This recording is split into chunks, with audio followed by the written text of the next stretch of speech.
नमस्कार। Economic today में आप सभी का बहुत बहुत स्वागत है। आपके साथ मैं हूं गौरव श्रीवास्तव।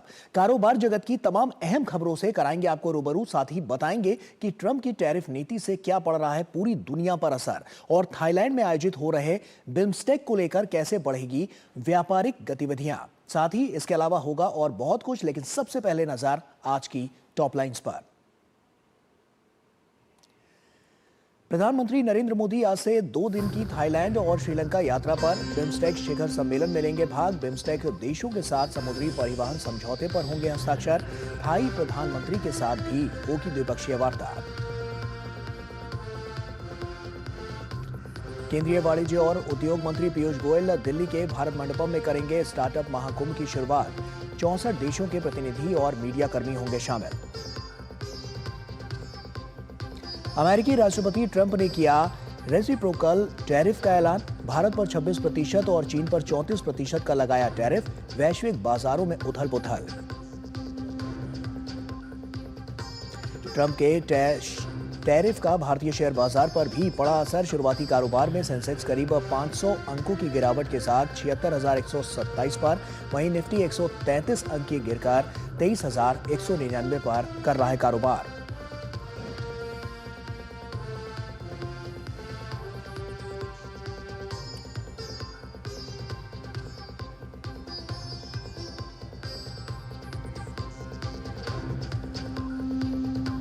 और आइए शुरुआत करते हैं और दिखाते हैं आपको कि किस तरह से बाजार आज कारोबार करता हुआ नजर आ रहा है, क्या कुछ मार्केट में चल रहा है। तो गिफ्ट निफ्टी की बात करें तो जैसा कि आप देख सकते हैं, मामूली गिरावट -136.50 की और 23,294 पर यह कारोबार करता हुआ नजर आ रहा है, जो कि लाल निशान के साथ है। इसके अलावा निफ्टी 50 की बात करें तो सेंसेक्स ओपनिंग की पहले बात कर लेते हैं, और ये आप देखिए 76,127.03 यानी कि -490.41 की यहाँ पर गिरावट नजर आ रही है, और ये लाल निशान के साथ कारोबार करता हुआ नजर आ रहा है।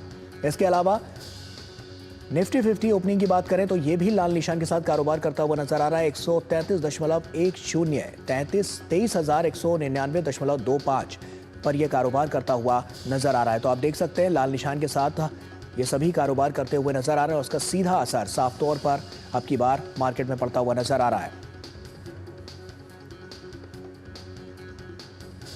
तो निफ्टी 50 ओपनिंग, और इससे पहले भी हमने आपको दिखाया कि किस तरह से जो कारोबार है वो लाल निशान के साथ कारोबार करता हुआ नजर आ रहा है। साफ तौर पर बड़ी यहां पर जो टैरिफ नीति है उसका असर पड़ता हुआ भी नजर आ रहा है। और आइए आगे बढ़ते हैं और अब बात करते हैं आज के फोकस की।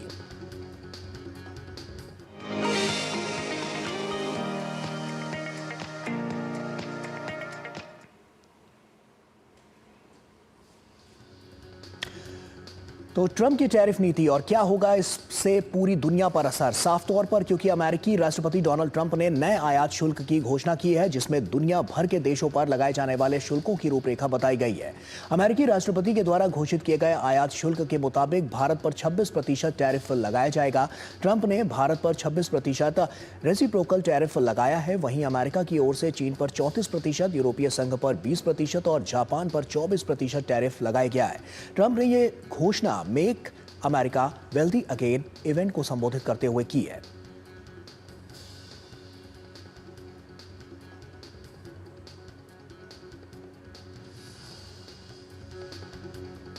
तो किस देश पर कितना टैक्स है, साफ तौर पर यह नजर आ रहा है। कंबोडिया की बात करें तो 49% टैक्स यहां पर नजर आ रहा है। वियतनाम की बात करें 46% टैक्स की बात यहां पर की गई है। और ये जो टैरिफ है इससे तमाम देशों पर असर पड़ता हुआ नजर आ रहा है। जो देश हैं वो हम आपको बता रहे हैं। बांग्लादेश 37%, और इसके अलावा अगर हम बात करें तो तमाम ऐसे देश हैं जो इससे प्रभावित होते हुए नजर आ रहे हैं। थाईलैंड 36%, और काफ़ी महत्वपूर्ण ये भी है कि जानना होगा कि किस तरह से अब आने वाले समय में दिशा और दशा बदलती हुई नजर आएगी। जो व्यापारिक दृष्टिकोण है उसके लिहाज से चीन पर 34% का टैरिफ लगाया गया है। दक्षिण अफ्रीका की बात करें तो 30%, और ये तमाम ऐसे देश हैं जो खासा इससे प्रभावित होते हुए नजर आ रहे हैं। पूरी दुनिया में इस बात की हलचल मची हुई है। पाकिस्तान की बात करें 29% टैरिफ यहाँ पर लगाया गया है। तो किस देश पर कितना टैक्स लगाया गया है टैरिफ के जरिए वो साफ तौर पर नजर आ रहा है। भारत की बात करें तो 26%।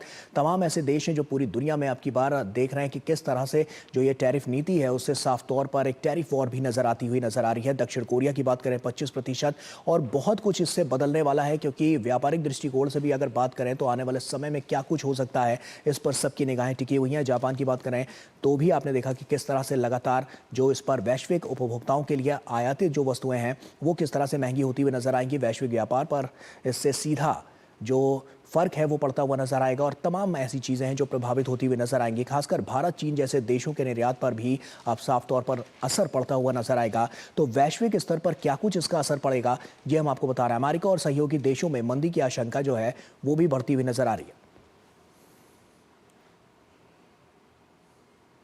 अमेरिकी राष्ट्रपति डोनाल्ड ट्रंप ने नए आयात शुल्क की घोषणा की है, जिसमें दुनिया भर के देशों पर लगाए जाने वाले शुल्कों की रूपरेखा बताई गई है। अमेरिकी राष्ट्रपति के द्वारा घोषित किए गए आयात शुल्क के मुताबिक भारत पर 26% टैरिफ लगाया जाएगा। ट्रंप ने भारत पर 26% रेसिप्रोकल टैरिफ लगाया है और वहीं अमेरिका की ओर से चीन पर 34%, यूरोपीय संघ पर 20% और जापान पर 24% यहां पर टैरिफ लगाया गया है। ट्रंप ने यह घोषणा भी की है और यूएस मार्केट पर भी साफ तौर पर इसका असर देखने को मिल रहा है। अमेरिका में ट्रंप प्रशासन द्वारा नए टैरिफ लगाने की घोषणा के बाद पूरी दुनिया में टैरिफ वॉर की जो है शुरुआत हो गई है और हलचल भी इसकी अब तेज होती हुई नजर आ रही है। खुद अमेरिका के बाजारों में भी बड़ी गिरावट के संकेत ये बताते हैं कि टैरिफ को लेकर अमेरिका में बेचैनी महसूस की जा रही है और इस बीच अमेरिकी डॉलर में येन और यूरो के मुकाबले गिरावट दर्ज की गई है और सोना ऑल टाइम हाई पर बना हुआ है। गुरुवार को टैरिफ की घोषणा के बाद नैस्डैक फ्यूचर्स में 4.5% की गिरावट दर्ज की गई है। डाउ फ्यूचर्स में 1000 अंकों से ज्यादा की गिरावट दर्ज की गई है और ऐसी आशंका जताई जा रही है कि अमेरिका में कारोबारियों को टैरिफ वॉर का डर सता रहा है। S&P की अगर बात करें तो 500 में लगातार तीसरे सत्र में गिरावट यहां पर दर्ज की गई है। जापान के मुख्य बाजार निकेई में 300 अंकों की गिरावट दर्ज की गई है। दक्षिण कोरिया के कोस्पी में खुलने के तुरंत बाद 1.9% की गिरावट आई है। कोस्पी 2459.30 पर कारोबार करता हुआ नजर आ रहा है। पूरी दुनिया में हलचल साफ तौर पर नजर आ रही है और जिसके आंकड़े लगातार निकलकर सामने आ रहे हैं, जो हम आपके साथ साझा भी कर रहे हैं। और इसी पर प्रोफेसर राकेश मोहन जोशी हमारे साथ जुड़ रहे हैं, जो कि वाइस चांसलर हैं IIFT के। सर, बहुत स्वागत आपका। और उसी के साथ सबसे पहला जो मेरा सवाल है वो आपसे यही है कि जिस तरह से भी हम देख रहे हैं कैसे इस पूरी दुनिया पर इसका असर पड़ता हुआ नजर आ रहा है और क्या कुछ इससे सबसे ज्यादा इंपैक्ट होता हुआ नजर आ रहा है। ये गौरव जी, आपने अत्यधिक समसामयिक विषय लिया है आज और सारी दुनिया का इसके ऊपर ध्यान है कि ट्रंप ने जो टैरिफ घोषित किया है अब से कुछ समय पहले और अलग अलग देशों पे उन्होंने अलग अलग टैरिफ लगाया है। तो सबसे इंपॉर्टेंट तो ये है कि जो MFN का हमारा सिस्टम था, मोस्ट फेवर्ड नेशन, जब एक कंट्री एक प्रोडक्ट पे एक तरह के टैरिफ लगाता था, उसकी जगह इन्होंने पूरी दुनिया में अलग अलग टैरिफ लगाए हैं। अलग अलग कंट्रीज को उनके टैरिफ के उससे इन्होंने टारगेट किया है कि what was the tariff differential in the different countries. तो अब जैसे इंडिया के अंदर इन्होंने 26% लगाया, उन्होंने कहा हम उन पे 52% का जो है ना टोटल वो टैरिफ लगाते हैं। इस तरह से इन्होंने चाइना के ऊपर 34% लगाया। तो अलग अलग कंट्रीज पे इन्होंने जवाबी टैरिफ जो लगाया है, अलग अलग कंट्री अलग तरह से इंपेक्टेड है। इससे एक चीज जो सबसे इंपॉर्टेंट है कि जो ग्लोबल ट्रेड ऑर्डर था वो पूरी तरह से अब एक डिसऑर्डर में बदल गया है। नई अलग अलग देशों के प्रोडक्ट्स की कॉम्पिटिटिवनेस न केवल अमेरिका में बट अलग अलग मार्केट्स में अलग होंगी। तो ये इस समय ये है कि देखने का कि इसका हमारे प्रोडक्ट वाइज क्या इंपैक्ट पड़ेगा, सेक्टर वाइज क्या इंपैक्ट पड़ेगा, कंपनी वाइज क्या इंपैक्ट पड़ेगा और उसके लिए नई रणनीतियों को कैसे जो है ना वो भारत और दूसरे देश करेंगे। सबसे इंपॉर्टेंट ये है कि इसके अंदर एक सबसे बड़ी बात ये कही जा रही है कि टैरिफ के बढ़ने से अमेरिका के अंदर इन्फ्लेशन निश्चित रूप से बढ़ेगी, क्योंकि जो टैरिफ उन्होंने लगाया है अल्टीमेटली कस्टमर्स हैव टू पे फॉर दैट। तो दो चीजें, एक तो कस्टमर को पे करना पड़ेगा और दूसरा जिन देशों पे टैरिफ लगाया है उनकी राकेश सर, ये इस बात को भी समझने की जरूरत है कि ट्रंप ने जो टैरिफ लगाया है उसका खामियाजा खुद कहीं ना कहीं अमेरिका भी भुगत रहा है, क्योंकि हमने देखा है कि बाजार की शुरुआत में ही जिस तरह के आंकड़े जो नजर आए वो लाल निशान के साथ नजर आए। तो ऐसे में साफ तौर पर जो हलचल है वो तो खुद उनके देश में भी है। तो इसकी नीतियां क्या कहती हैं, क्यों अगर इस तरह के टैरिफ लगाए गए जिससे खुद अमेरिका को नुकसान उठाना पड़ रहा है? नहीं, ये तो उनको पहले ही पता था कि जब आप टैरिफ लगाएंगे तो देश के अंदर जो प्रोडक्ट्स है उसकी कॉस्ट बढ़ेगी, क्योंकि tariff is import duty plus the import tariff. तो उसकी जब कॉस्ट बढ़ेगी तो कस्टमर को वो प्रोडक्ट जो है वो महंगा मिलेगा, तो कस्टमर को प्रोडक्ट महंगा मिलेगा तो उसकी डिमांड कम होगी, तो उसकी डिमांड कम होगी। इसको देखते हुए शेयर बाजार रिएक्ट कर रहे हैं कि उसकी डिमांड शायद वो ना रह पाए जो पहले थी। अब ये डिफरेंशियल टैरिफ के अंदर इसकी कैलकुलेशन थोड़ी सी ज्यादा कठिन हो गई है, क्योंकि अलग अलग देशों की जो प्रोडक्ट है उसकी कॉम्पिटिटिवनेस और उनकी बाजार में प्राइस अलग होगी। कुछ प्रोडक्ट ऐसे हैं जो कि कंज्यूमर प्रोडक्ट है, कुछ ऐसे हैं जो इंटरमीडिएरी। इंटरमीडिएरी प्रोडक्ट पे टैरिफ बढ़ने से the cost of production in America ज्यादा होगी, लेकिन इसमें डोनाल्ड ट्रंप का और उनके इकोनॉमिस्ट का सोच ये है कि अगर आप टैरिफ ज्यादा लगाओगे तो इंपोर्टेड प्रोडक्ट महंगे होंगे, इंपोर्टेड प्रोडक्ट महंगे होंगे तो देश में मैन्युफैक्चर्ड प्रोडक्ट जो है वो ज्यादा कॉम्पिटिटिव हो जाएंगे, और जब वो कॉम्पिटिटिव होंगे तो उनका मानना यह है कि देश के अंदर उससे एम्प्लॉयमेंट बढ़ेगा, देश के अंदर जॉब क्रिएशन बढ़ेगा और उनकी इकोनॉमी को उससे फायदा होगा। तो ये एक देखने वाली बात है। लेकिन अभी तक की जो ट्रेड थ्योरीज कहती आई है वो फ्री ट्रेड के ऊपर हमने बात की, हमने अभी तक ये बात वर्ल्ड ट्रेड ऑर्गेनाइजेशन का पूरा सिस्टम इस पे था कि टैरिफ अगर कम होगा तो you should be able to produce anywhere and market anywhere, और उससे ग्लोबल इकोनॉमी में बहुत ज्यादा इजाफा भी हुआ है। बिल्कुल, और इन सब जो ये तमाम जो तथ्य हैं साफ तौर पर दर्शा रहे हैं कि आने वाले समय में किस तरह से एक बड़े बदलाव की जो तस्वीर है वो तो पेश होती हुई नजर आएगी, लेकिन तमाम देश हैं जो इसका विरोध भी करते हुए नजर आ रहे हैं। राकेश सर, आप बने रहिए हमारे साथ, क्योंकि अभी हम यहाँ पर एक छोटे से ब्रेक के लिए रुक रहे हैं। ब्रेक के उस पार जब लौटेंगे तो बिम्स्टेक को लेकर आपसे चर्चा जारी रखेंगे। छोटा सा ब्रेक यहाँ पर लेते हैं, जल्द हाजिर होते हैं।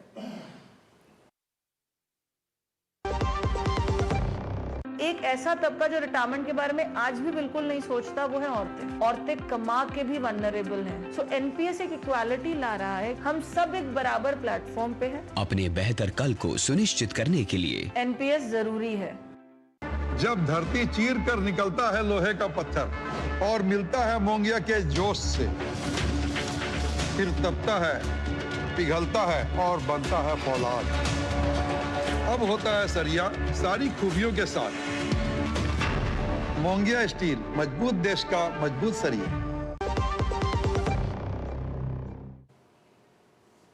ब्रेक के बाद एक बार फिर से आप सभी का स्वागत है। व्यापारिक संबंधों की नई उड़ान, और ये बिम्स्टेक में साफ तौर पर नजर आ रहा है, क्योंकि प्रधानमंत्री मोदी आज से 2 दिवसीय थाईलैंड के बैंकॉक के वहां पर दौरे पर रहेंगे, और प्रधानमंत्री मोदी शुक्रवार को आयोजित होने वाले छठे बिम्स्टेक देशों की बैठक में भी हिस्सा लेंगे, और इस बैठक की मेजबानी थाईलैंड की ओर से की जा रही है। थाईलैंड के प्रधानमंत्री ने पीएम मोदी को इस बैठक में भाग लेने के लिए आमंत्रित किया है। खास रिपोर्ट देखिए।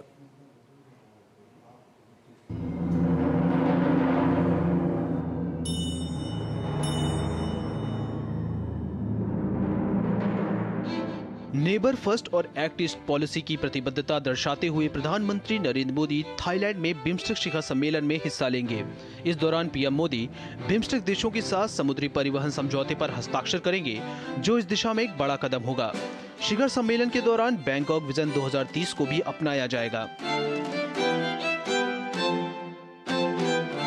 बैंकॉक में आयोजित होने वाले बिम्स्टेक यानी bay of Bengal initiative for multi sectoral technical and economic cooperation में भारत सहित कुल 7 देश है, जिसमें श्रीलंका, बांग्लादेश, म्यांमार, थाईलैंड, नेपाल और भूटान जैसे देश शामिल हैं। Prime Minister will visit Thailand to participate in the 6th BIMSTEC summit and for an official visit to Thailand from the 3rd to the 4th of April. As you know, India and Thailand have historically warm bilateral relations, shared civilizational, cultural and religious bonds. Thailand is India's maritime neighbor, a valuable partner in our Act East policy and vision for the Indo-Pacific, and also a highly valued partner in BIMSTEC.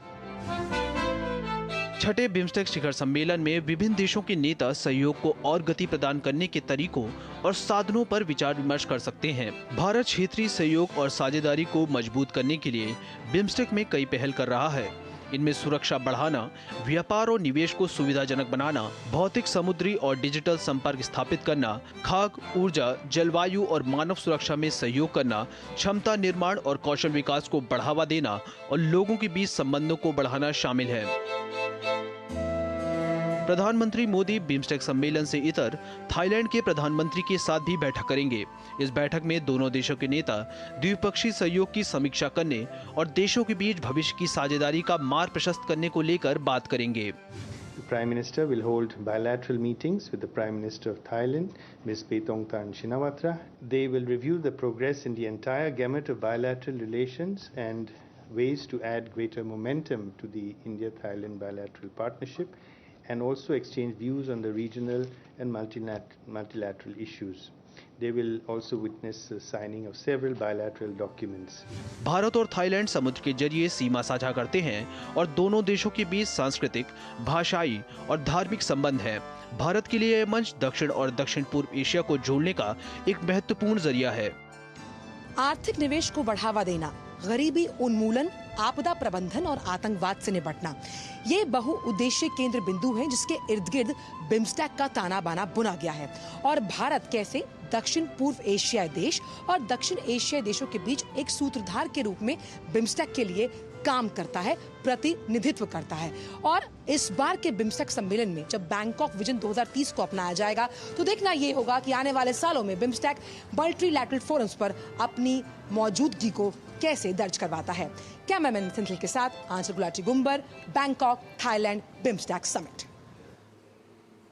प्रधानमंत्री नरेंद्र मोदी 3 से 4 अप्रैल को Thailand के दौरे पर रहेंगे। दरअसल छठे BIMSTEC शिखर सम्मेलन में भाग लेने के लिए प्रधानमंत्री मोदी थाईलैंड के लिए रवाना हो चुके हैं और उनकी इस महत्वपूर्ण यात्रा से न सिर्फ भारत थाईलैंड के आर्थिक और व्यापारिक संबंधों को पहले से ज्यादा मजबूती मिलेगी, बल्कि विभिन्न पहलुओं पर विकास की नई गाथा लिखने के लिए यह कारगर भी साबित होगी। आसियान क्षेत्र में सिंगापुर, इंडोनेशिया और मलेशिया के बाद थाईलैंड भारत का चौथा सबसे बड़ा व्यापारिक साझेदार है और इस यात्रा से व्यापारिक संबंधों को नई गति मिलती हुई नजर आएगी।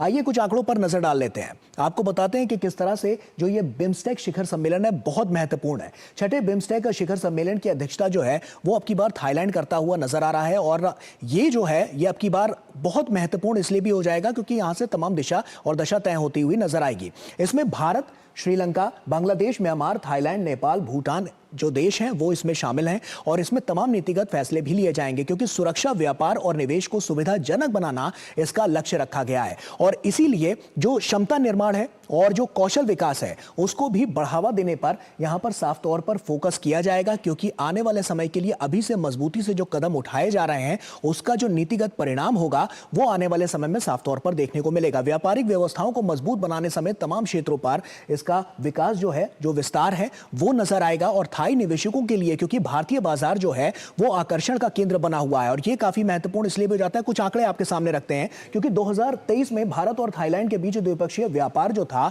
वो $16.04 बिलियन रहा था और भारत से थाईलैंड को जो निर्यात था वो $5.92 बिलियन और आयात जो था वो $10.11 बिलियन रहा। तो आप समझिए कितने बड़े आंकड़े को ये पेश करता है। Infrastructure, agro and food processing, automotive और auto parts, pharmaceuticals and health समेत तमाम ऐसे सेक्टर्स हैं जिसमें साफ तौर पर यह नजर आया क्योंकि पर्यटन, रिटेल और रिन्यूएबल एनर्जी सेक्टर में व्यापक अवसर इसमें साफ तौर पर उपलब्ध हैं और जिनसे सीधा लाभ मिलता हुआ नजर आ रहा है। 2021 की अगर हम बात करें तो 2021 में ग्लोबल रिन्यूएबल एनर्जी जो सिनर्जी कंपनी है उसने भारत में $453.29 मिलियन का सबसे बड़ा निवेश किया और यह अपने आप में उस आंकड़े को दिखाता है कि किस तरह से भारत बढ़ती हुई आर्थिक शक्ति के रूप में निकल रहा है। बिम्स्टेक क्षेत्र की अगर हम बात करें तो 1.7 बिलियन लोगों को यह एक साथ लाता है जो दुनिया की आबादी का 22% है। कुल संयुक्त सकल घरेलू उत्पाद की अगर हम बात करें तो $5 ट्रिलियन से कहीं अधिक है। तो साफ तौर पर ये जो आंकड़े ये बहुत कुछ बताते हैं कि किस तरह से जो हम देख रहे हैं कि जो भारत है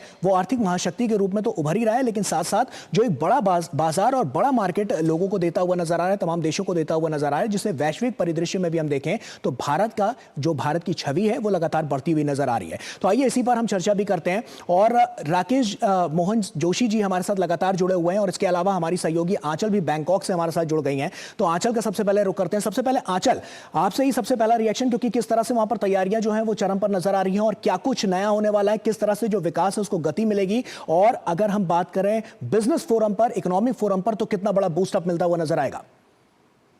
बिल्कुल, धन्यवाद गौरव। और मुस्कुराहट का देश थाईलैंड, यहाँ से हम आपके लिए भेज रहे हैं स्वागत। और प्रधानमंत्री कुछ ही देर में जब लैंड करेंगे एयरपोर्ट पर उसके बाद उनका स्वागत यहाँ होटल में किया जाएगा। भारतीय समुदाय यहाँ पर मौजूद है, लेकिन सबसे ज्यादा अगर हम उत्साह देखें तो कैसे आर्थिक जो निवेश है या आर्थिक क्षेत्र को आगे ले जाने की बात है। 2030 तक जो ट्रेड है उसे $16 बिलियन के आसपास ले जाने की उम्मीद की जा रही है थाईलैंड और भारत के बीच में। हमने देखा कि पिछले वर्ष अगर हम बात करें तो करीबन 2 मिलियन से ज्यादा जो भारतीय टूरिस्ट है वो वहां पर गए हैं। तो पर्यटन, आईटी, फार्मास्यूटिकल्स, ऑटोमोटिव, ये कुछ ऐसे सेक्टर्स हैं। और फूड प्रोसेसिंग, यानी कि फूड प्रोसेसिंग का मतलब आप ऐसे समझिए, अभी हम किसी मॉल में कल गए, हमने देखा कि जो ऐसे फल फ्रूट जो आपको किसी ऐसे मौसम में मिलते हैं जो सर्दियों में अगर ना मिले, आप गर्मियों में उसका मजा लेना चाहते हैं, वो कैसे पॉसिबल है? वो पॉसिबल तब है फूड प्रोसेसिंग इंडस्ट्री। और फूड प्रोसेसिंग इंडस्ट्री में भारत अपने कदम लगातार आगे बढ़ाता हुआ जा रहा है, कैसे निवेश के लिहाज से, स्टार्टअप्स के लिहाज से, एमएसएमई के लिहाज से। तो ये कोई ऐसे ऐसे सेक्टर्स हैं जो सनराइजिंग है और दोनों देशों के लिए आगे आने वाले समय में बहुत प्रॉमिसिंग साबित होने वाले हैं।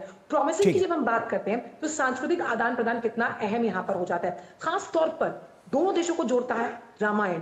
रामायण यानी अगर कण कण में राम भारत में है तो जन जन में राम थाईलैंड में भी मौजूद है, क्योंकि जब अयोध्या में राम मंदिर बन रहा था तो थाईलैंड से भी यहाँ से मिट्टी भेजी गई थी। और यहाँ पर रामायण को रामाख्यन कहा जाता है। और किस तरह से राम के स्वरूप को जिस तरह से भारत में पूजते हैं उसी हिसाब से थाईलैंड में भी पूजा जाता है। और ये जो पीपल निश्चित तौर पर आंचल, ये तमाम ऐसी गतिविधियां जो लगातार बढ़ती हुई नजर आ रही है। और जब प्रधानमंत्री नरेंद्र मोदी यहां पर पहुंचेंगे तो उसके बाद से जब बिम्स्टेक के यहां पर जो सम्मेलन में जब वो पार्टिसिपेट करेंगे तो आने वाले समय के लिए तमाम नीतिगत फैसले भी यहां पर लेते हुए नजर आ सकते हैं। बहुत बहुत शुक्रिया आंचल जुड़ने के लिए और तमाम जानकारियां दर्शकों तक पहुंचाने के लिए। राकेश सर भी लगातार हमारे साथ जुड़े हुए हैं। राकेश सर, मेरा अगला सवाल आप ही से है, क्योंकि हम देख रहे हैं कि बिम्स्टेक काफी महत्वपूर्ण है और जिस तरह से अभी एक तरफ तो हमने टैरिफ नीतियों को लेकर जो बातें करी, जो आपने अभी दर्शकों तक जो अपनी बातें पहुंचाई, और दूसरी तरफ हम देख रहे हैं बिम्स्टेक कितना इंपैक्ट इन सभी से यहां पर पड़ता हुआ नजर आएगा। प्रधानमंत्री के दौरा इस समय बैंकॉक के लिए specially for the BIMSTEC summit अत्यधिक महत्वपूर्ण है, क्योंकि एक तरफ जहां सारी दुनिया जो है वो एक वर्ल्ड ट्रेड डिसऑर्डर से जूझ रही है, हमारे ऊपर टैरिफ की एक बड़ी मार पड़ी है जिसके अंदर की 26% इंडिया पे टैरिफ जो है अमेरिका में किया गया है। और इससे खाली अमेरिका पे ही असर नहीं, अनेक देशों पे अलग अलग तरह का टैरिफ लगने से हमारी कॉम्पिटिटिवनेस के अंदर बड़ा डिफरेंशियल इम्पैक्ट पड़ा है पूरे वर्ल्ड में और सप्लाई चेन का डिसरप्शन हुआ है। So India, I think it's a very proactive step कि जिसके अंदर ये बिम्स्टेक का शिखर सम्मेलन हो रहा है अत्यधिक महत्वपूर्ण है, जिसके अंदर प्रधानमंत्री जो है ये थाईलैंड गए हैं। और जहां तक देखा जाए कि सार्क जिसके साथ हमारा वो था साउथ एशियन, जिसके अंदर पाकिस्तान, बांग्लादेश वगैरह देश थे, सार्क चूंकि इनइफेक्टिव है तो बिम्स्टेक वो है जो इफेक्टिव है। एक तो ज्योग्राफिकली कंटेजियस कंट्री है कि India, Bangladesh, Myanmar and Thailand, Nepal, Bhutan, Bangladesh इसके साथ में हो गए हैं। सो इंडिया की लुक इस पॉलिसी एंड ट्रेड डाइवर्सिफिकेशन इसके अंदर एक अत्यधिक इंपॉर्टेंट एस्पेक्ट है। कुछ चीजें ऐसी हैं, देयर इज लॉट ऑफ कॉम्प्लीमेंट्रिटी, जैसे हम दाल इंपोर्ट करते हैं वहां से हैं और कुछ मैन्युफैक्चर्ड गुड्स भी इंपोर्ट करते हैं, फार्मास्यूटिकल और बहुत सारे प्रोडक्ट ऐसे हैं जो हम वहां पे एक्सपोर्ट करते हैं। तो उस हिसाब से ये है कि ये अत्यधिक एक इंपॉर्टेंट है। और ये मुझे लगता है कि बिम्स्टेक ठीक चल रहा था, लेकिन ये प्रधानमंत्री का दौरा और इस समय के अंदर ये दूसरे जो एफटीएज हैं या इवन लाइक बिम्स्टेक इंडिया का पार्टिसिपेशन है, ये अत्यधिक महत्वपूर्ण हो जाता है। और जैसा कि अभी इन्होंने बताया कि भारत के थाईलैंड से अत्यधिक सदियों पुराने सांस्कृतिक संबंध हैं। उनके थाईलैंड के राजा को आज भी राम कहा जाता है और उनको माना जाता है कि वो राम के वंशज हैं। वो कहते हैं कि अयोध्या भी थाईलैंड के अंदर है। और उसके अलावा आप देखिए कि समुद्र मंथन का एक बहुत बड़ा चित्रण जो है बैंकॉक के स्वर्ण भूमि एयरपोर्ट के ऊपर है। तो हमारी सांस्कृतिक विरासत, सांस्कृतिक समृद्धि, कल्चरल टूरिज्म एक बहुत इंपॉर्टेंट पहलू है। उसके अलावा हमारा सर्विसेज सेक्टर के अंदर आईटी एंड आईसीटी एक इंपॉर्टेंट चीज है जहां पे राकेश सर, ये सब तमाम क्षेत्र तो हैं ही हैं। इसके अलावा जब हम इन्वेस्टमेंट की बात करते हैं, कुछ आंकड़े भी हमने दर्शकों के सामने रखे कि 2023 में क्या आंकड़े थे और उसके बाद 2024 में वो और बढ़े। 25 से बहुत ज्यादा उम्मीदें लगाई जा रही हैं। इन्वेस्टमेंट के लिहाज से आपको क्या लगता है बिम्स्टेक कितना कारगर साबित होगा और कितने बड़े पैमाने पर भारत में, जो हम देख रहे हैं कि वैश्विक बाजार में भारत की जो छवि है वो लगातार उभरती हुई नजर आई है, वहां पर कितना बड़ा असर इसका आप मानते हैं कि पड़ता हुआ नजर आएगा 2025 में? नहीं, देखिए भारत की छवि और उभरेगी क्योंकि चाइना के ऊपर जो अमेरिका ने टैरिफ लगाया है वो भारत से डबल से भी ज्यादा है और भारत के प्रोडक्ट उस हिसाब से विश्व बाजार में थोड़े ज्यादा कॉम्पिटिटिव होंगे। चाइना के प्रति जो सारी दुनिया की वो है एक जो सोच बदला है उसके कारण में चाइना +1 की जो स्ट्रेटेजी है उसमें भारत एक इन्वेस्टमेंट का डेस्टिनेशन बढ़ेगा और भारत ने बहुत सारी स्कीम्स ऐसी लगाई है इन्वेस्टमेंट फ्रेंडली। हमने इंफ्रास्ट्रक्चर के ऊपर बहुत ध्यान दिया है जिसके अंदर सागरमाला प्रोजेक्ट है, PLI स्कीम है। इसके कारण भारत ने इन्वेस्टमेंट के लिए एक इको सिस्टम तैयार हुआ है और इन सब देशों को एक ऐसे पार्टनर की जरूरत है जहां से टेक्नोलॉजी ट्रांसफर हो सके और जॉइंट इन्वेस्टमेंट हो सके और जॉइंट इंटरनेशनल मार्केटिंग स्ट्रेटेजी या ट्रेड स्ट्रेटेजी हो सके। उसके लिए भारत अत्यधिक महत्वपूर्ण है। भारत एक बड़ा देश है। आप देखिए कि लगभग 5 ट्रिलियन का टोटल जो इकोनॉमी बिम्स्टेक की है उसके अंदर लगभग 4 ट्रिलियन की इकोनॉमी भारत की है और बिल्कुल सर, ये बड़े आंकड़े को पेश करता हुआ नजर आता है निश्चित तौर पर, क्योंकि साफ तौर पर बिम्स्टेक से तमाम बड़े और नीतिगत फैसले यहां से निकलेंगे और जिससे आने वाले समय में पूरे विश्व में किस तरह से जो ये तमाम देश हैं उनकी दिशा और दशा क्या हो सकती है ये साफ तौर पर नजर आएगी। बहुत बहुत शुक्रिया राकेश सर आपका हमसे जुड़ने के लिए और तमाम बातचीत हमसे करने के लिए। और इसी के साथ फिलहाल इतना ही, लेकिन चलते चलते आपको छोड़ जाते हैं कारोबार जगत की कुछ अन्य खबरों के साथ। तो आप बने रहिए डीडी न्यूज के साथ। हमें और हमारी पूरी टीम को दीजिए इजाजत। नमस्कार। सेबी ने निवेश सलाहकारों और शोध विश्लेषकों को 1 वर्ष तक के लिए अग्रिम शुल्क लेने की अनुमति दे दी है। मौजूदा नियमों के तहत निवेश सलाहकार ग्राहक की सहमति से 2 तिमाहियों तक के लिए अग्रिम शुल्क ले सकते हैं। वहीं शोध विश्लेषकों के लिए ये केवल 1 तिमाही के लिए है। सरकार ने NCAER की महानिदेशक पूनम गुप्ता को 3 वर्ष के लिए RBI के डिप्टी गवर्नर के रूप में नियुक्ति को मंजूरी दे दी है। पूनम गुप्ता प्रधानमंत्री की आर्थिक सलाहकार परिषद की सदस्य भी हैं। देश के विनिर्माण क्षेत्र की वृद्धि दर मार्च 2025 में बढ़कर 8 महीने के उच्च स्तर पर पहुंच गई। बेहतर मांग के बीच कारखाना ऑर्डर और उत्पादन में तेज वृद्धि के कारण HSBC इंडिया का विनिर्माण खरीद प्रबंधक सूचकांक मार्च में करीब 58 पर पहुंच गया।